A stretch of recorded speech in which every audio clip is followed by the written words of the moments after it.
लखनऊ में मैं उत्तर प्रदेश के सभी मतदाताओं से इंडिया गठबंधन को भारी भरकम वोट देने के लिए, भारी मात्रा में वोट देने के लिए अपील करने के लिए आया हूं। मैं 4 बातें रखना चाहता हूं।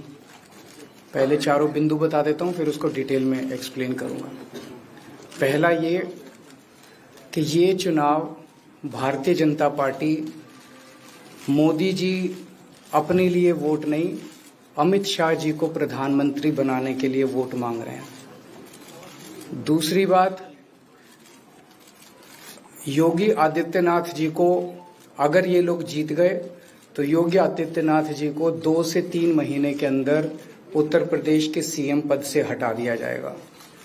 नंबर 3, इन लोगों की पूरी तैयारी है, अगर ये लोग जीत गए तो संविधान को बदल के SC ST और OBC का रिजर्वेशन खत्म कर दिया जाएगा।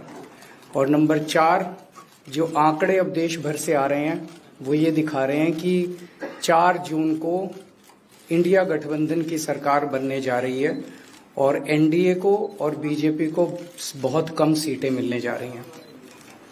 अब मैं अपने सबसे पहले पॉइंट पे आता हूं।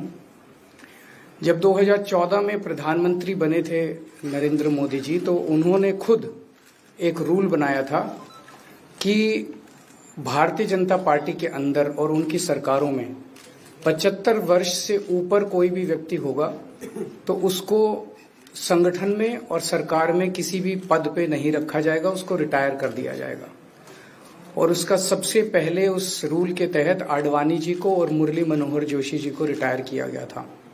और उसके बाद तमाम यशवंत सिन्हा जी, सुमित्रा महाजन जी, कई लोगों को यहाँ टिकट नहीं मिली। कई लोग जो पद पे बैठे हुए थे उनको पद से इस्तीफा दिलवा के उनको हटाया गया। ऐसे कई सारे लोग हैं। तो अब अगले साल 17 सितंबर को प्रधानमंत्री मोदी जी 75 साल के होंगे और मोदी जी ने तय कर लिया है कि अमित शाह जी को वो अपना वारिस बनाएंगे और अमित शाह जी अगले साल 17 सितंबर को देश के प्रधानमंत्री बनाने का उन्होंने तय किया है मोदी जी ने।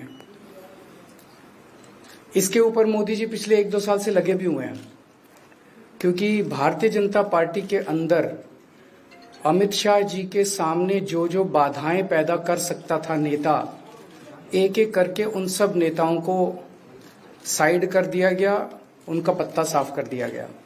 शिवराज सिंह चौहान को हटा दिया गया, वसुंधरा राजे को हटा दिया गया, डॉक्टर रमन सिंह को हटा दिया गया, देवेंद्र फडणवीस को खत्म कर दिया गया, खट्टर साहब को खत्म कर दिया गया। एक ही शख्स हैं जो कि उनके रास्ते का कांटा बन सकते हैं, वो हैं योगी आदित्यनाथ जी। अब योगी आदित्यनाथ जी को इन्होंने हटाने का पूरा मन बना लिया है और अगर इनकी सरकार बनी तो 2 महीने के अंदर योगी जी को भी उत्तर प्रदेश के सीएम से हटा दिया जाएगा। मैंने दिल्ली में 3-4 दिन पहले ये प्रेस कॉन्फ्रेंस की थी और ये दोनों मुद्दे उठाए थे। जैसे मैंने मुद्दे उठाए थे तो अमित शाह जी ने और उनके कई नेताओं ने अपनी भावना प्रकट की कि नहीं, मोदी जी को 75 साल में इस्तीफा नहीं देना चाहिए, मोदी जी को 75 साल पूरा कार्यकाल पूरा करेंगे। उन सब की भावनाओं की मैं कद्र करता हूं, क्योंकि अपने नेता के लिए जब भी ऐसी बात होती है तो सब लोग सामने आके बात करते हैं। लेकिन बड़ी बात यह है कि मोदी जी ने ऐसा नहीं कहा कि मैं 75 साल पे इस्तीफा नहीं दूंगा, मैं रिटायर नहीं होऊंगा। उनका अपना बनाया हुआ रूल है और मुझे पूरी उम्मीद है कि मोदी जी का अपना बनाया हुआ रूल है और मोदी जी अपने रूल को फॉलो करेंगे। नहीं तो लोग कहेंगे कि मोदी जी ने ये रूल आडवाणी जी को हटाने के लिए बनाया था, जब अपनी बारी आई तो नहीं। तो मोदी जी इस रूल का फॉलो करेंगे, ये पूरा यकीन है देश के लोगों को कि उन्होंने खुद रूल बनाया तो खुद फॉलो करेंगे। दूसरी बड़ी बात जो हुई कि जब मैंने कहा कि योगी आदित्यनाथ जी को 2 महीने में हटा दिया जाएगा, इस पे अभी तक भाजपा के किसी नेता की टिप्पणी नहीं आई है। 4 दिन हो गए। इसका मतलब ये तो कंफर्म करता है कि उन्होंने पूरी प्लानिंग कर ली है और उनके पक्ष में कोई बोलने के लिए तैयार नहीं है योगी आदित्यनाथ जी के। तो उनका हटना अब लगभग तय है कि योगी आदित्यनाथ जी को उत्तर प्रदेश के सीएम पद से हटाया जाएगा। दूसरी चीज, मैं उत्तर प्रदेश के सभी मतदाताओं को कहना चाहता हूं कि पिछले 4-5 महीने से इन्होंने शोर मचा रखा है, 400 पार 400 पार 400। क्यों? कहते हैं नहीं, मोदी जी कुछ बड़ा काम करना चाहते हैं। तो लोगों ने खोद के पूछा, भाई क्या बड़ा काम करना चाहते हैं, कुछ बताओ तो सही। तो उन्होंने नहीं बताया। लोगों ने फिर अंदर से पता किया कि बड़ा काम ये करना चाहते हैं कि देश से रिजर्वेशन खत्म करना चाहते हैं। हम जानते हैं कि इनका जो पूरा इकोसिस्टम है, आरएसएस, बीजेपी, शुरू से ये लोग रिजर्वेशन के खिलाफ रहे हैं। इनकी पूरी की पूरी मानसिकता रिजर्वेशन के खिलाफ रही है।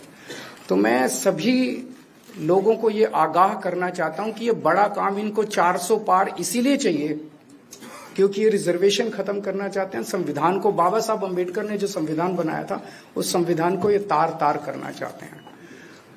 पूरे देश भर से अब जो ट्रेंड आ रहे हैं, वो ट्रेंड ये दिखाते हैं कि भारतीय जनता पार्टी को 250 से भी नीचे, मेरे हिसाब से 220 के आसपास, 3-4 दिन पहले भी मैंने कहा था, 220 से कम सीटें इनकी आती हुई नजर आ रही हैं। आप हिसाब लगा लीजिए। मैं हरियाणा होके आ रहा हूं कल परसों। हरियाणा में इनकी बहुत कम हो रही हैं, दिल्ली में इनकी बहुत कम हो रही हैं, पंजाब में मुझे नहीं लगता इनकी कोई सीट आ रही है, कर्नाटक में इनकी काफी कम हो रही हैं, महाराष्ट्र में इनकी बहुत कम हो रही हैं, बंगाल में इनकी कम हो रही हैं, यूपी में इनकी कम हो रही हैं, बिहार में इनकी कम हो रही हैं, झारखंड में इनकी कम हो रही हैं, राजस्थान में इनकी कम हो रही हैं। तो इनकी सीटें आ कहां रही हैं? तो इनकी 220 के नीचे सीट आ रही हैं। इनकी सरकार बीजेपी की सरकार नहीं बन रही है, इंडिया गठबंधन की सरकार बनेगी। और इंडिया गठबंधन की सरकार जो है वो देश को एक प्रगति के रास्ते के ऊपर लेके जाएगी।